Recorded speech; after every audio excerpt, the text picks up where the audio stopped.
Buenos días a todos, mi nombre es Javier Peña y soy vuestro profesor de las asignaturas de nivel 1 del ámbito científico-tecnológico de grado en ESO. Y vamos a ver hoy en la clase virtual los temas 1 y 2 de la asignatura de tecnología, temas del 1 al 4 de la asignatura de matemáticas y temas 1 y 2 de la asignatura de ciencia de la naturaleza. Vamos a empezar por la asignatura de tecnología, donde el tema 1 nos va a mostrar cómo se realiza la resolución de los problemas tecnológicos y el tema 2 nos dirá los programas informáticos que se usan o son útiles de cara a la realización de proyectos tecnológicos. Las fases del proyecto tecnológico son las que podéis ver aquí en pantalla y fundamentalmente consta de 4 puntos. El primero de ellos consiste en observar y analizar para descubrir una necesidad que necesita ser resuelta. En segundo lugar, planear y proyectar el modelo o la forma de solucionar esa necesidad. El punto 3 sería construir y ejecutar para llevar a la práctica la idea inicial. Y el cuarto lugar, evaluar. De esta forma se ve si el objeto cumple todas las características previstas una vez construido y a su vez podrá perfeccionarse añadiendo modificaciones si es que es necesario. Por último, se puede elaborar un informe técnico si se considera necesario. Los documentos técnicos para la elaboración del proyecto se denominan informes técnicos y sirven para dejar constancia escrita de los trabajos realizados durante el desarrollo de un proyecto. Fundamentalmente estos documentos están compuestos por una portada, un índice, una memoria, un breve informe de antecedentes, la descripción de las ideas consideradas y el diseño de idea seleccionada. Y por último, pues el informe de planificación. En el tema 2 de la asignatura de tecnología vamos a tratar los programas informáticos que se usan en los proyectos tecnológicos, ya que el ordenador es el mejor y más efectivo recurso tecnológico para mejorar la calidad y acortar la hora de diseñar un producto. Los programas más conocidos para los procesos de fabricación son el CAD, el CAM y el CAE, que son las siglas en el caso del CAD, del diseño asistido por ordenador, del CAM, la fabricación asistida por ordenador, y el CAE, que se usa en ingeniería asistida por ordenador. Y pasaremos a estudiar los más importantes a continuación. Los programas CAE trabajan a partir de los programas CAD, que son los de diseño, y servirán para estudiar diversos aspectos simulados. Las ventajas respecto a otros programas son la facilidad, comodidad y mayor sencillez de la etapa de fabricación, una rapidez, exactitud y uniformidad en la fabricación, un aumento de la productividad y una fácil integración en la cadena de fabricación. Vamos a pasar ya directamente al estudio de la asignatura de matemáticas, donde vamos a ver estos 4 temas. Hemos comentado los primeros 4 temas del bloque 1, que son los números naturales, los sistemas de numeración decimal y romano, la divisibilidad y los números enteros. Los números naturales son el conjunto de números denominados como n, que son los que podéis ver aquí, ¿vale? Son todos los números naturales, todos los números positivos y enteros, que abarcan pues, desde el número 0 hasta el 100, el 1000, todos los números positivos, con un signo positivo. Por otro lado, se puede decir que un número es mayor que otro mediante un símbolo, que es este, que indicaría que el número 123 es mayor que el 54. Igualmente, se puede decir que un número es menor que otro, para lo que se usa este otro símbolo. Bien, lo cual indicaría que el 54 es menor que el 123. El uso de los números naturales es diverso. Nos pueden servir para contar elementos de un conjunto, que lo que se denomina forma cardinal, emplear los números para ordenar, sería una forma ordinal o para identificar, que se denomina como forma nominal. Las propiedades de la suma de los números naturales son varias. La primera de ellas es que es conmutativa, lo que implica que A más B es igual que B más A. Una propiedad asociativa, lo que implicaría que A más B y posteriormente más C nos da lo mismo que si a A le sumamos, si eso nos daría lo mismo que si sumamos B y C y después le sumamos A. También existe un número neutro, en este caso es el 0, lo que provocaría que si a un número cualquiera A le sumamos 0, seguiríamos teniendo el número A. Respecto a la resta, los números naturales no tienen una propiedad conmutativa. Es decir, que si a 8 le restamos 2, no es lo mismo que si a 2 le restamos 8. Nos darían resultados distintos. Tampoco tiene una propiedad asociativa, ya que si a 6 le restamos 8 menos 2, es decir, 8 menos 2 serían 6, y 6 menos 6 nos darían 0. Sin embargo, si restamos primero 6 menos 8, que es da menos 2, y le restamos menos 2, nos daría menos 4, de donde se puede deducir que 0 no es igual que 4. Por lo tanto, no tiene una propiedad asociativa. Y a su vez, los números naturales también tienen un elemento neutro en la resta, que también es el 0, igual que pasaba anteriormente con la suma. En la resta se pueden ver diferentes factores. El minuendo, que sería en este caso A, el sustraendo, en este caso 0, y la diferencia, que sería el número obtenido a partir de la resta. Las propiedades de la conmutación, las propiedades de la multiplicación para los números naturales son fundamentalmente dos, que son las que aparecen aquí en pantalla, conmutativa y asociativa, que vienen a decir lo mismo, vienen a ser igual que en la suma, pero también tienen otros, diferentes. En este caso, el elemento neutro de la multiplicación es el número 1, ya que si a cualquier número le multiplicamos por 1 seguimos obteniendo el mismo número. También tenemos una propiedad distributiva del producto, ya que si multiplicamos un número A por una suma de B más C, nos da igual que hacer primero las multiplicaciones y luego sumar. Es decir, que A por B más C es igual a A por B más A por C. Esta propiedad nos puede permitir sacar factor común, lo cual puede ser muy útil de cara a hacer productos más complicados, como en este caso. Tenemos algo bastante complejo y muy complicado, pero vemos que todos los productos se repite el factor 7. De tal modo que si sacamos 7 fuera de paréntesis, podemos decir que todo esto equivale a 7 multiplicado por la suma de 4 más 5 más 2. A su vez también nos puede servir esta propiedad para agrupar términos, de tal forma que si tenemos 8x más 2x, podemos decir que es lo mismo que 10x. De esta forma podríamos simplificarlo y sustituir esta suma por un único factor. Y también nos puede servir para cerrar paréntesis, que sería el proceso inverso, que es sacar factor común. Pues sería partir de esto para llegar a esto.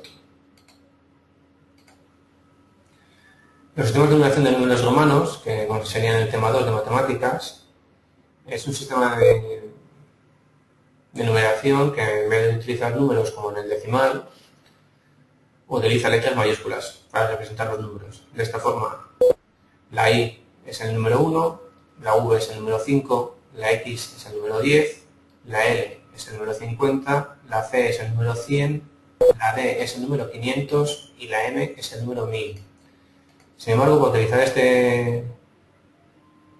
este tipo de numeración hay que tener en cuenta una serie de reglas, ya que los símbolos no se pueden escribir más de 3 veces seguidas, nunca se repiten las letras V y D, la letra I delante de la V de la X resta 1 a dichos números, es decir, una I delante de una V sería como una resta de 5 menos 1, es decir, un 4.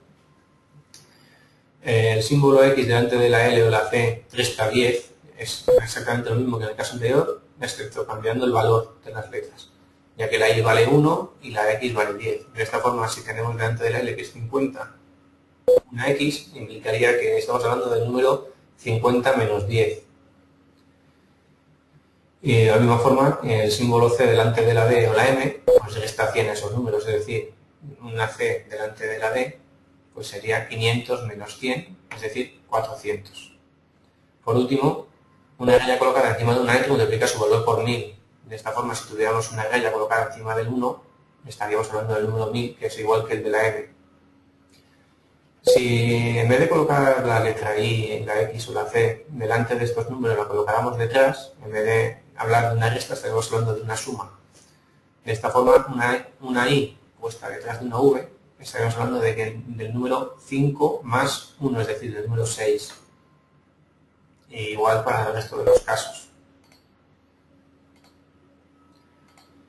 Vamos a pasar a tratar el tema número 3 de matemáticas, que es la divisibilidad.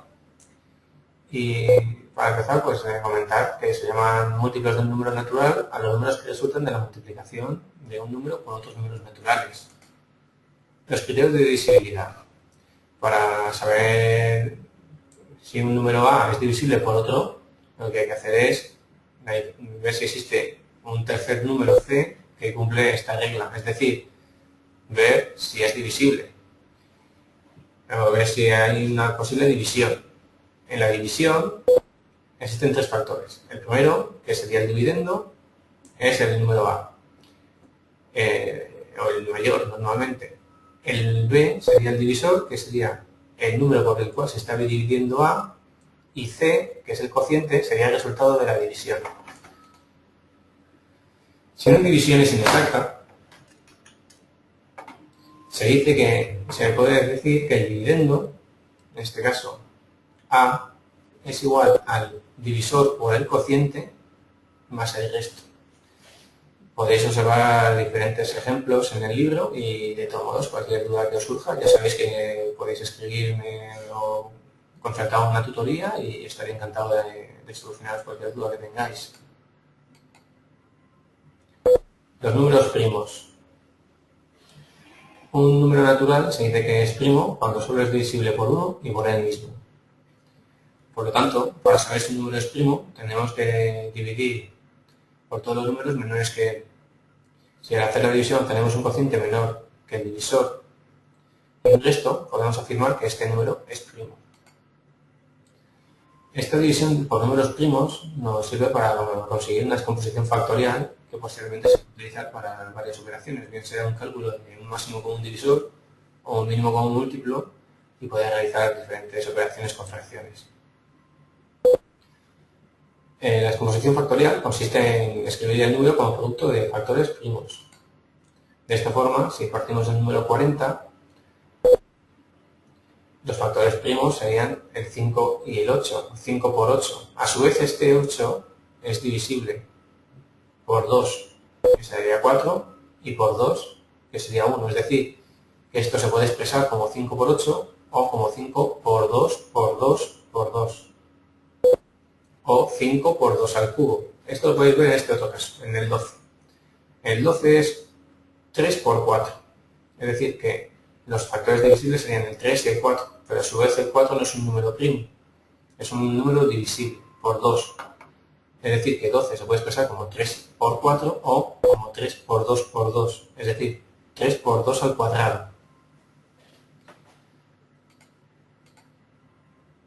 Esto de descomposición de números primos nos sirve para calcular diferentes factores, como el máximo común divisor, que consiste en el mayor número por el que se puede dividir sin que haya resto y que es común en cada uno de los factores.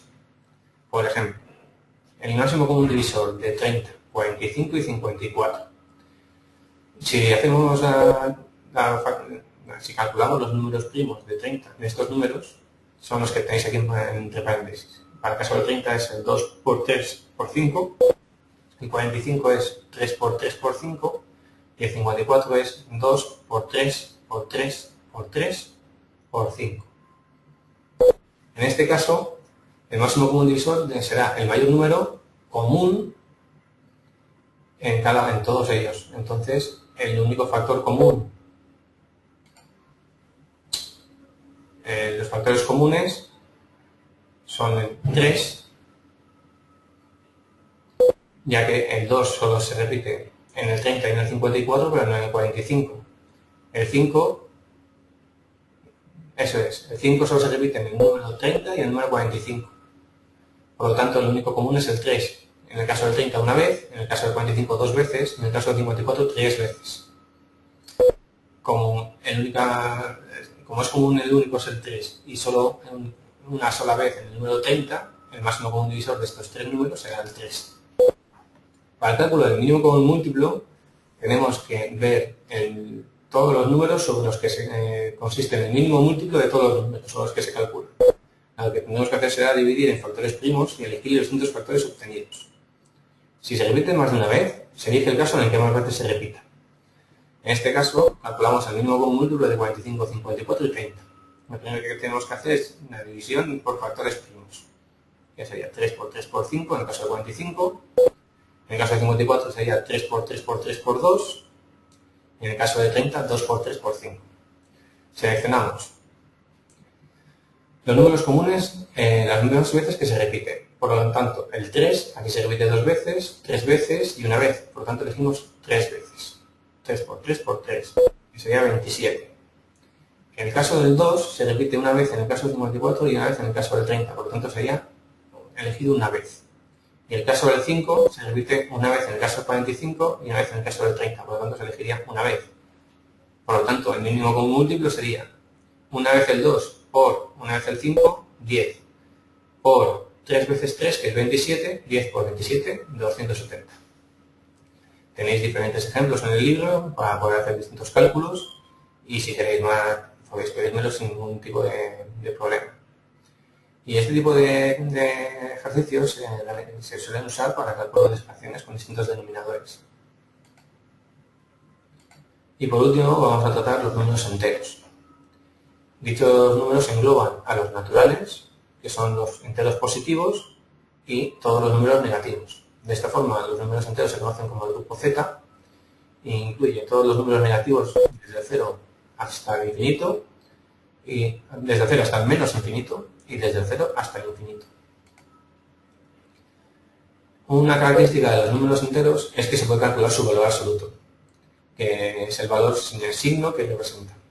Sin el signo, y se representa entre barras. En este caso, el valor absoluto de más 7 es 7, y el valor absoluto de menos 5 es 5, ya que no se tiene en cuenta el signo ni positivo, ni el positivo ni el negativo. Las probabilidades de la suma de los números naturales, de los enteros, perdón, es igual que el de los naturales, ya que tienen una probabilidad conmutativa, asociativa, el mismo número neutro, pero hay una nueva que es el elemento opuesto, que consiste en cambiar de signo al número entero. Para si partimos del número A cualquiera, un número entero positivo, el opuesto sería el número A con un signo negativo. Por lo tanto, siempre el opuesto de un número positivo es menor que el de un número de partida. En la resta de los números enteros hay distintos casos en los cuales entran al juego los signos. De esta forma, A menos B con los dos números enteros positivos es igual a menos B, es lo mismo, pero si el número B es fuera negativo, que por eso se representa entre paréntesis, para poder separar y distinguir entre el signo menos de la resta y el signo menos del número, menos por menos es más, por tanto, la resta de A menos B es igual a la suma de A más B.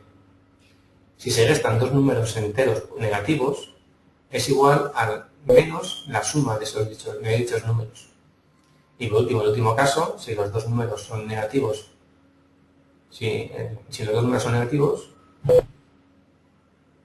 es igual a este número que pasa a ser positivo, B, menos el número A. Lo que hemos hecho anteriormente simplemente ha sido suprimir los paréntesis. Es decir, en este caso, antes del paréntesis no tenemos ningún signo. O sea, antes del paréntesis, eso es, no tenemos ningún signo. Pero cuando el signo negativo está delante de un paréntesis, afecta al signo del dentro del paréntesis cambiando todos los términos de signo. Entonces, el número A mantiene el signo, pero el B, al tener un menos delante del paréntesis, cambia el signo, produciéndose una alternancia entre una resta y una suma. La multiplicación de números enteros es muy parecida a la suma y a la de los números naturales, ya que la multiplicación se lleva a cabo de la misma forma, pero si hay un distinto signo, hay que tener en cuenta que una multiplicación entre dos números enteros positivos da lugar a un producto positivo. La multiplicación de dos números negativos, menos por menos, es más por más es más, pero la multiplicación de dos números con distinto signo, más por menos, dará lugar a un producto negativo menos, y menos por más va a dar lugar a un número negativo, por lo tanto dará menos. Las propiedades de la multiplicación de los números enteros es muy parecida a la de los números naturales. De hecho, siempre son la misma. Y la división exacta de números enteros pues es igual que la de los números naturales, con excepción de los signos. Volvemos a lo mismo donde hemos hablado anteriormente. Un cociente entre un número positivo y otro negativo, pues dará lugar a un cociente negativo. Igualmente no siempre existe el cociente exacto, por lo tanto, en estos casos se dice que la división es inexacta. Y por último, vamos a estudiar los dos primeros temas de la asignatura de Ciencias Naturales, que consisten en el universo y el sistema solar y las diferentes concepciones históricas sobre el universo. El universo consta de millones de estrellas y por ello por la noche podemos ver en una noche de cielo despejado unas 3000 aproximadamente. Y sin embargo por el día solo podemos ver una, el Sol, que nos deslumbra e impide ver el resto. Los últimos estudios indican que el universo es finito y tiene un radio de unos 78.000 años luz. El año luz es una unidad de medida espacial y mide la distancia que la luz puede viajar en un año. Teniendo en cuenta que la luz recorre 300.000 km por segundo, en un año aproximadamente puede recorrer unos 9,46 por 10 a la 12 kilómetros. Este 10 a la 12 implica un 1 seguido de 12 ceros.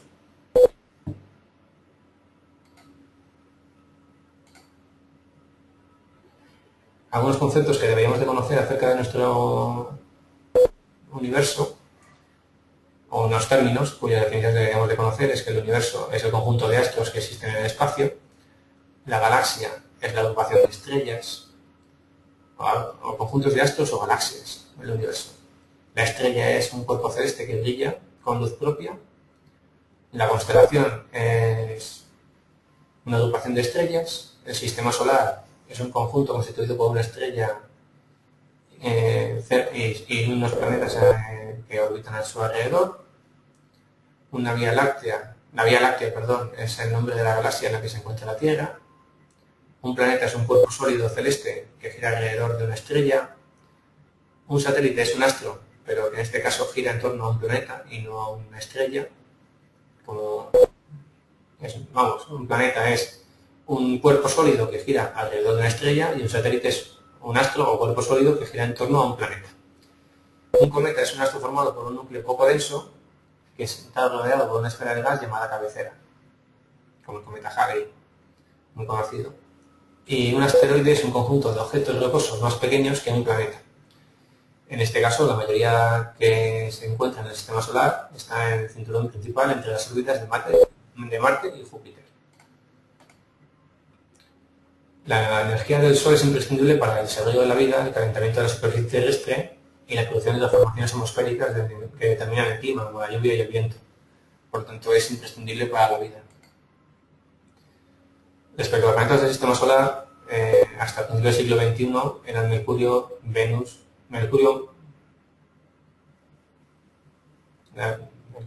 la Tierra, Marte, Júpiter, Saturno, Urano, Neptuno y Plutón.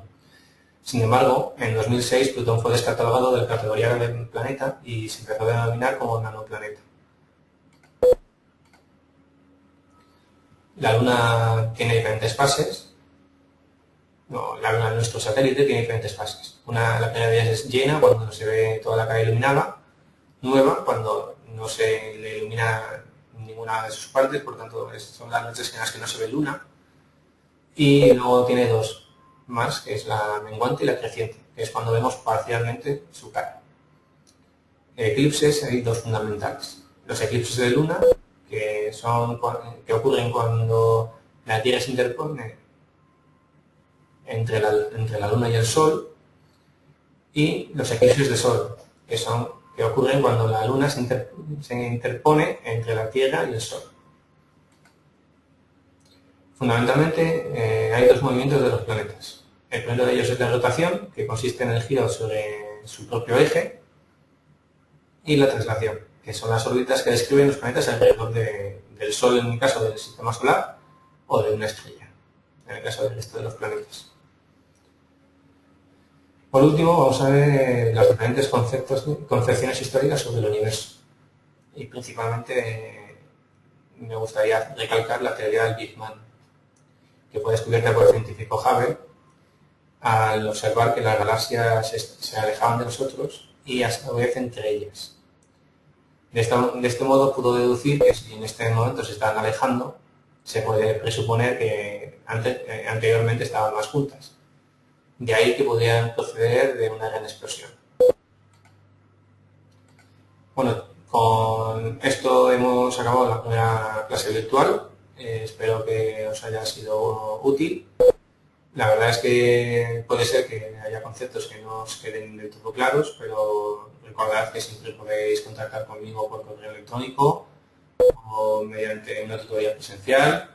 Si necesitáis más ejercicios o cualquier otra cosa, pues no dudéis en contactar conmigo, estaré encantado de atenderos y de poder solucionaros cualquier duda que tengáis. Nos vemos en la próxima tutoría virtual, así que un saludo. Hasta luego.